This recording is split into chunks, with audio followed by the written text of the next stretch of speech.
പരിശുദ്ധ അമ്മയുടെ പ്രത്യക്ഷീകരണത്തിൻ്റെ സാക്ഷിയാക്കി എന്നെയും എൻ്റെ കുടുംബത്തെയും ഉയർത്തിയതിന് പരിശുദ്ധ ദൈവമാതാവിനും ഈശോയ്ക്കും കോടാനുകോടി നന്ദി അർപ്പിക്കുന്നു.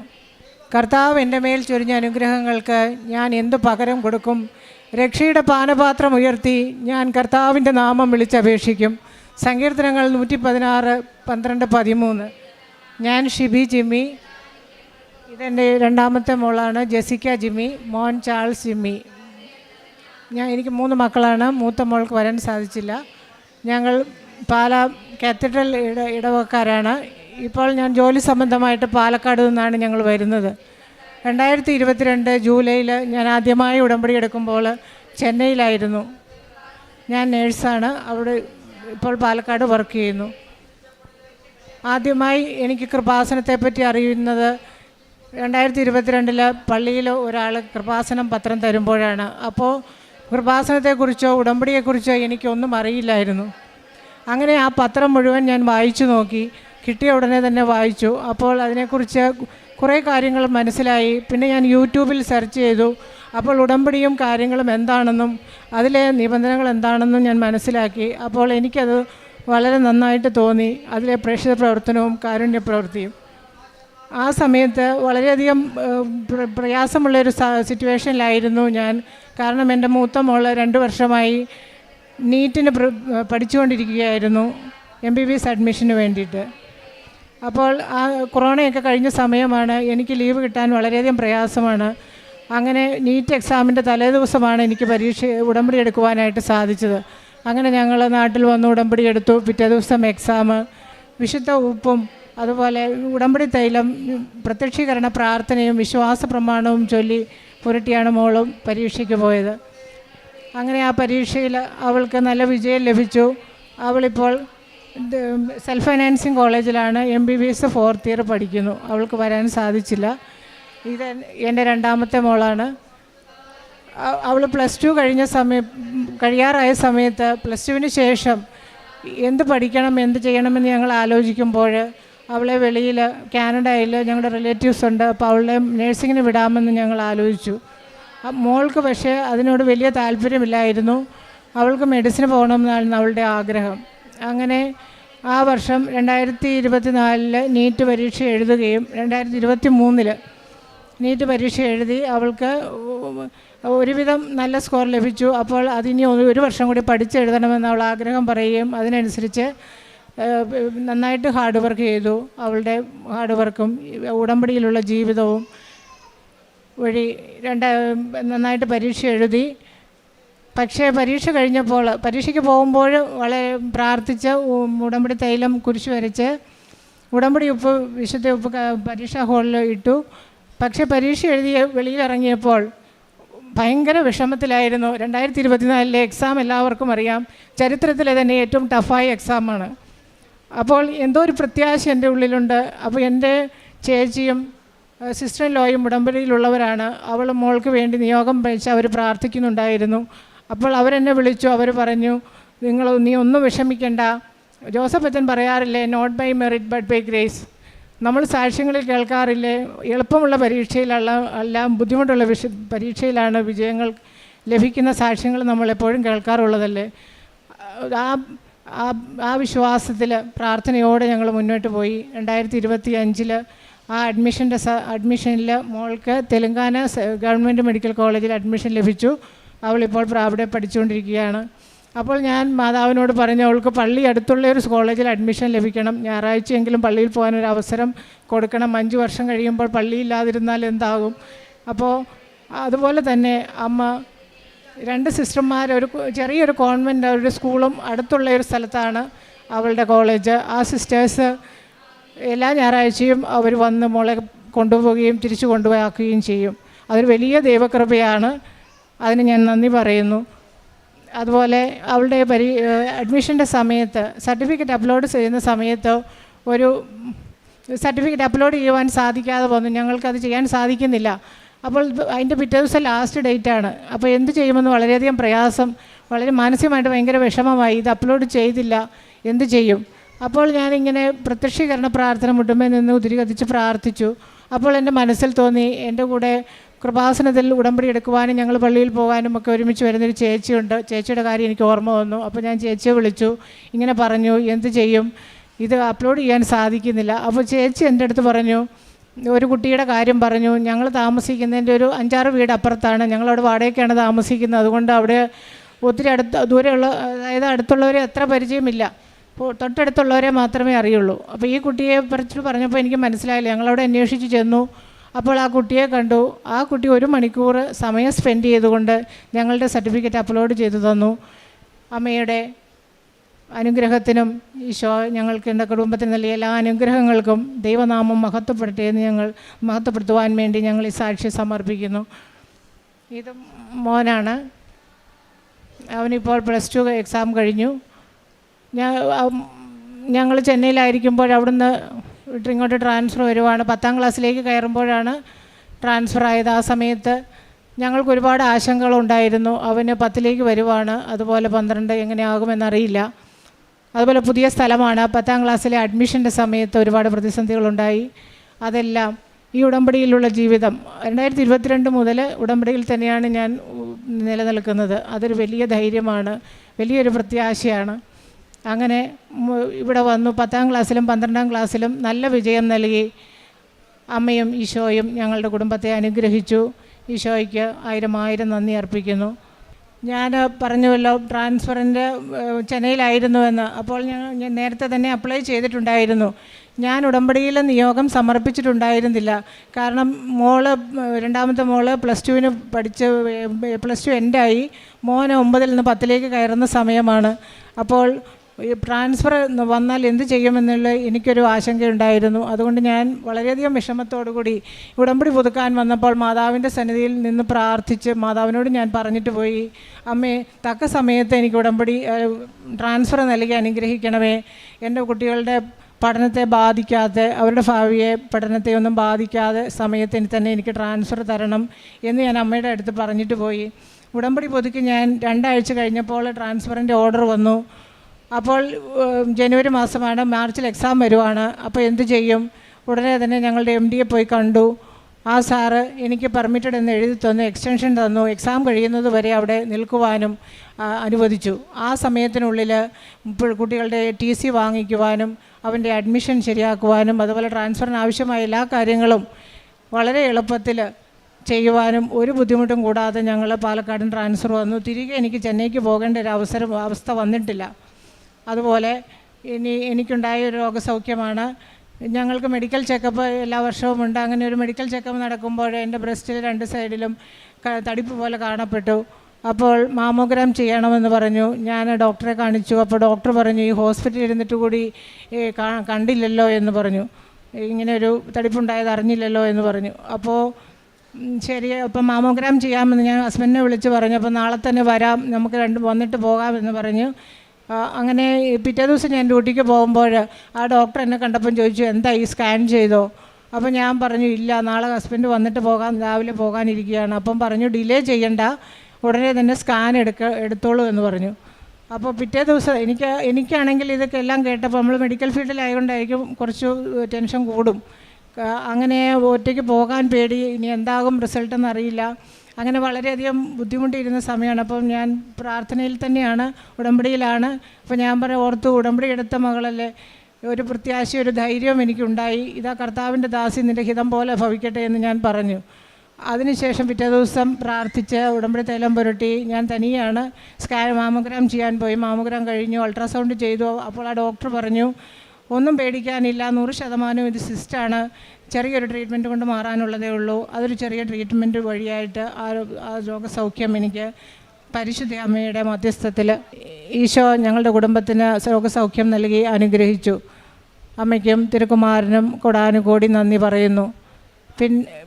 പിന്നീട് എനിക്ക് എൻ്റെ അണപ്പല്ല് ദ്രവിച്ച് അത് എടുക്കേണ്ട ഒരവസ്ഥയിലായിരുന്നു. ഞാനിങ്ങോട്ട് ട്രാൻസ്ഫർ വരുന്നതിൻ്റെ ഒരാഴ്ച മുമ്പാണ്. അപ്പോൾ ഡോക്ടർ പറഞ്ഞു, അത് എടുക്കുമ്പോൾ മുകളിലത്തെ ഭാഗം അടന്നു പോവുകയും റൂട്ട് ചിലപ്പോൾ അവിടെ ഇരുന്ന് പോകാനുള്ള സാധ്യതയുണ്ട്, കോംപ്ലിക്കേഷൻസ് കൂടുതലാണ്, അതുകൊണ്ട് കീറി എടുക്കേണ്ടി വരും, സ്റ്റിച്ച് ഇടേണ്ടി വരും എന്നൊക്കെ പറഞ്ഞു. ഞാൻ പറഞ്ഞു, അമ്മേ എനിക്കിനി അത് സ്റ്റിച്ചിട്ട് അതെല്ലാം വളരെ ബുദ്ധിമുട്ടാണ്, വേദനയാണ്. അതുപോലെ ഈ വിസ്ഡം ടീത്താണ്, അതുകൊണ്ട് അതിന് കോംപ്ലിക്കേഷൻസ് കൂടുതലാണ്. നമ്മൾ മെഡിക്കൽ ഫീൽഡിലായതുകൊണ്ട് അത് വേറെ ടെൻഷൻ.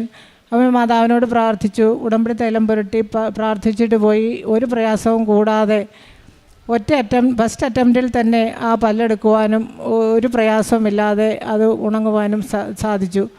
അമ്മയ്ക്കും തിരുക്കുമാരനും കൊടാനുകൂടി നന്ദി പറയുന്നു. ദൈവത്തിൻ്റെ നാമം മഹത്വപ്പെടുത്തുന്നു. ഇനി എൻ്റെ ദേഹത്തൊരു കുരു ഉണ്ടായി.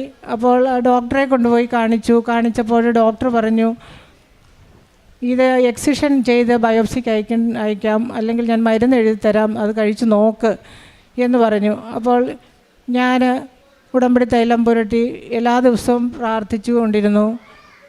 കുറേ ദിവസം കഴിഞ്ഞപ്പോൾ ഞാൻ തന്നെ അറിഞ്ഞില്ല ആ കുരു പിന്നീട് അതവിടെ ഇല്ല. ഇത്രയുമാണ് എൻ്റെ സാക്ഷ്യങ്ങൾ.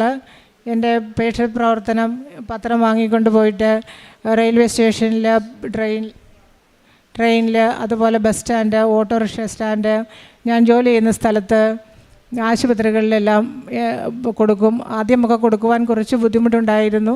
പിന്നീട് എനിക്ക് കിട്ടിയ അനുഭവങ്ങൾ, സാക്ഷ്യങ്ങളെല്ലാം എനിക്ക് അനുഭവമുള്ളതാണ്. എൻ്റെ അനുഭവം കൊണ്ടാണ് ഞാനിത് നിങ്ങൾക്ക് തരുന്നത് എന്ന് പറഞ്ഞ് ഓരോരുത്തർക്കും കൊടുക്കും. ചിലരൊക്കെ വാങ്ങിക്കും. ചിലർ വാങ്ങിക്കാത്തവരോട് ഞാൻ പറയും, സാരമില്ല, യൂട്യൂബിൽ നോക്കിയാൽ ഇതിൻ്റെ സാക്ഷ്യങ്ങൾ ഈ പേപ്പറിലുള്ളതെല്ലാം കാണാൻ സാധിക്കും, നിങ്ങൾക്ക് സമയം കിട്ടുമ്പോൾ നോക്കിയാൽ മതി, കുഴപ്പമില്ല, പേപ്പർ വാങ്ങിച്ചില്ലെന്ന് പറഞ്ഞ് ഞാൻ തിരിച്ചു പോരും. അതുപോലെ കാരുണ്യ പ്രവൃത്തികൾ 3 വർഷമായിട്ട് ഒരു ഓൾഡ് ഏജ് ഹോമിൽ, ഞാൻ അവിടെ പാലക്കാട് വന്നതിന് ശേഷം അവിടെ സെർച്ച് ചെയ്ത് കണ്ടുപിടിച്ചൊരു സ്ഥലത്ത് ഇതുപോലെ എനിക്ക് ആഗ്രഹമുണ്ട് എന്ന് പറഞ്ഞ് അവിടെ പോകാൻ തുടങ്ങിയത് മുതൽ ഇപ്പോൾ വരെയും സാധിക്കുന്ന ആഴ്ചയിൽ എല്ലാ ആഴ്ചയിലും സാധിക്കാറില്ല, സാധിക്കുന്ന എല്ലാ ആഴ്ചയിലും അവിടെ പോയി അവർക്ക് വേണ്ട ശുശ്രൂഷകൾ, അവൾക്ക് മരുന്ന് കൊടുക്കുന്നത്, ഡ്രസ്സിങ് ചെയ്യുന്നത്, അതുപോലെ ഇഞ്ചക്ഷൻ വേണ്ടെങ്കിൽ അത്, പിന്നെ കുളിപ്പിക്കുന്നത്, നഖം വെട്ടുന്നത്, കാലിലെ നഖം വെട്ടുക, പിന്നെ മുടി വെട്ടുക, ഇങ്ങനെ ഭക്ഷണം കൊടുക്കുക, വിളമ്പി കൊടുക്കുക, ഇതങ്ങനെ സാധിക്കുന്ന കാര്യങ്ങൾ പോയി ചെയ്തുകൊണ്ടിരിക്കുന്നു. അതുപോലെ ആശുപത്രികളിൽ സന്ദർശിക്കാറുണ്ട്. നമ്മളെ കൊണ്ട് പറ്റുന്ന സഹായം ക്യാൻസർ വാർഡിലൊക്കെ പോയി ചെയ്യുന്നുണ്ട്. ഭക്ഷണപ്പൊതി ഉണ്ടാക്കി കൊടുക്കാറുണ്ട്. പിന്നെ നമ്മൾക്ക് ഇപ്പോൾ ഉടമ്പടി എടുത്തതിൽ പിന്നെ നമ്മുടെ മനോഭാവത്തിൽ മാറ്റമുണ്ട്. എനിക്ക് കാരുണ്യ പ്രവൃത്തികൾ ചെയ്യുന്നത് നേരത്തെയും എനിക്കത് ഇഷ്ടമുള്ള കാര്യമാണ്. പക്ഷേ ഇതുപോലെ നമ്മളൊരു സമയം കണ്ടെത്തി അതിനുവേണ്ടി മിനക്കെട്ട് ഇറങ്ങാറില്ല, അതാണ് സത്യം.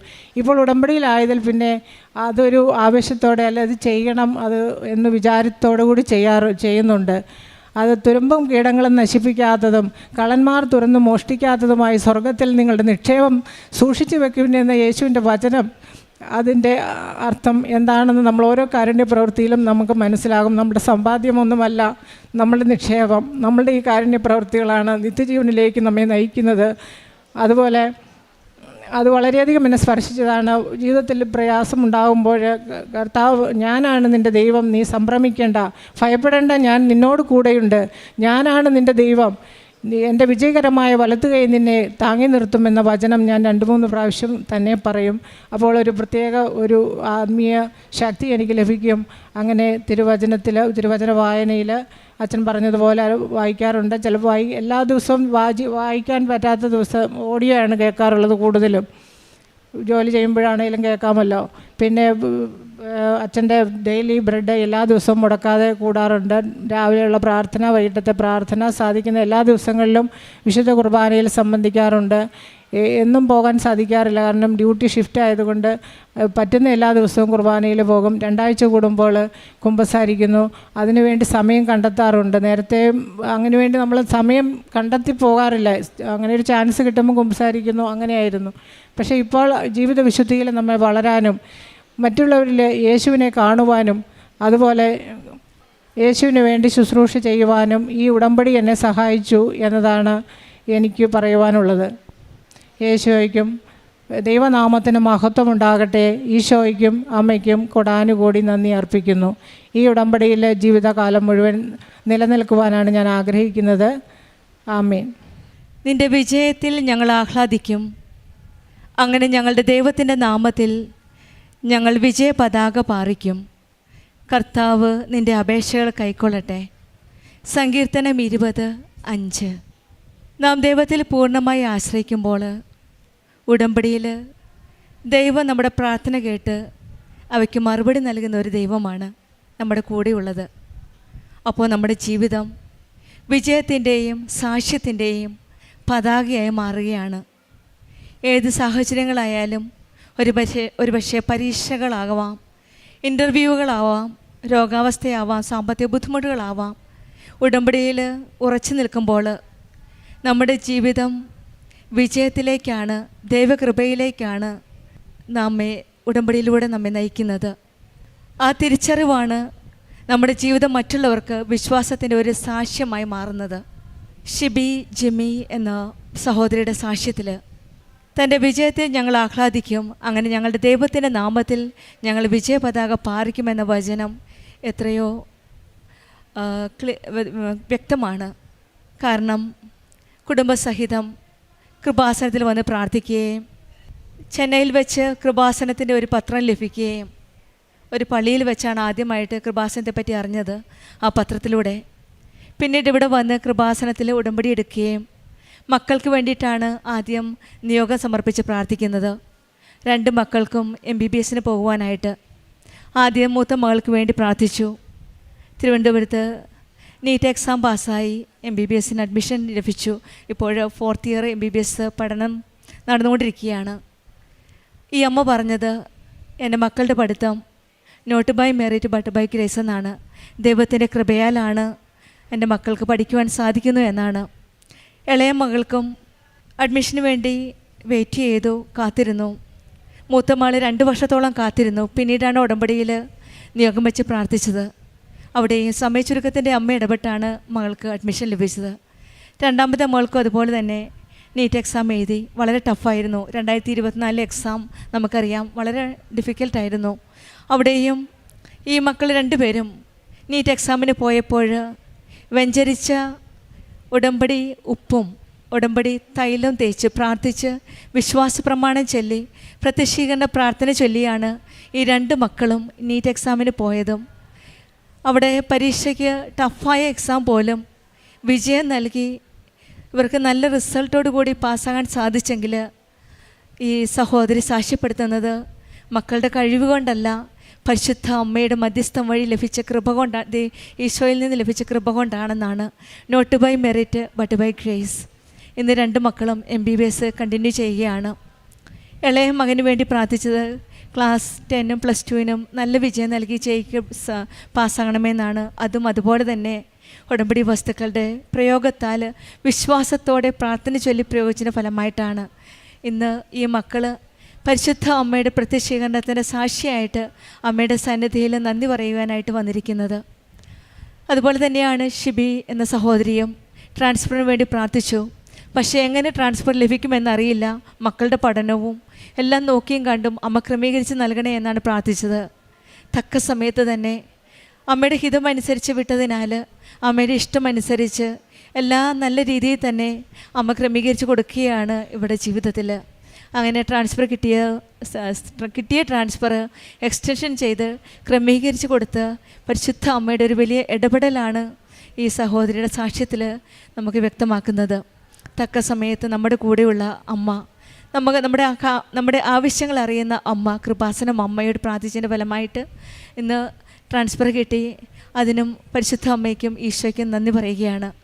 രോഗസൗഖ്യങ്ങളെല്ലാം ഉടമ്പടി വസ്തുക്കളുടെ പ്രയോഗത്തിലൂടെയാണ്. ഉടമ്പടി നേർച്ച വസ്തുക്കളായ ഉടമ്പടി തൈലവും ഉടമ്പടി കാശുരൂപവും വെഞ്ചരിച്ച ഉപ്പും തേനും ഉപയോഗിച്ച് വിശ്വാസ പ്രമാണം ചൊല്ലി പ്രാർത്ഥിച്ചതിൻ്റെ ഫലമായിട്ട് ഈ സഹോദരൻ മെഡിക്കൽ ഫീൽഡിലാണ്, നല്ല ജോലിയുണ്ട്. പക്ഷെങ്കിൽ കൂടുതലും എല്ലാ രോഗത്തിനും എന്ത് പ്രശ്നം വന്നാലും, രോഗാവസ്ഥയിൽ ശാരീരികമാണെങ്കിലും മാനസികമായാലും എന്ത് പ്രശ്നം വന്നാലും, കുട്ടികളുടെ പരീക്ഷ ആയാലും ശാരീരിക പ്രശ്നമായാലും എല്ലാം ഉടമ്പടി നേർച്ച വസ്തുക്കളാണ് കൂടുതൽ ആശ്രയം. അങ്ങനെ ബ്രസ്റ്റിലുണ്ടായിരുന്ന തടിപ്പും പല്ലുവേദനയും ശരീരത്തുണ്ടായിരുന്ന ഒരു ഗ്രോത്തുമെല്ലാം അമ്മയുടെ ഈശോയുടെയും കൃപയാൽ പൂർണ്ണമായിട്ട് രോഗസൗഖ്യം ലഭിച്ചതായിട്ടാണ് സാക്ഷ്യപ്പെടുത്തുന്നത്. ഇന്ന് പരിശുദ്ധ അമ്മയുടെ സന്നിധിയിൽ ഉടമ്പടിയിൽ വന്നതിൽ പിന്നെ കൂടുതൽ തീഷ്ണതയോടെ കാരുണ്യ പ്രവർത്തികൾ ചെയ്യുവാനും ആ പ്രേക്ഷിത പ്രവർത്തനത്തിൽ ഈശോയും അമ്മയും കൂടുതൽ മറ്റുള്ളവരിൽ അറിയിക്കുവാനുമുള്ള ഒരു ശ്രമമാണ് ഈ കുടുംബം ഇന്ന് നടത്തുന്നത്.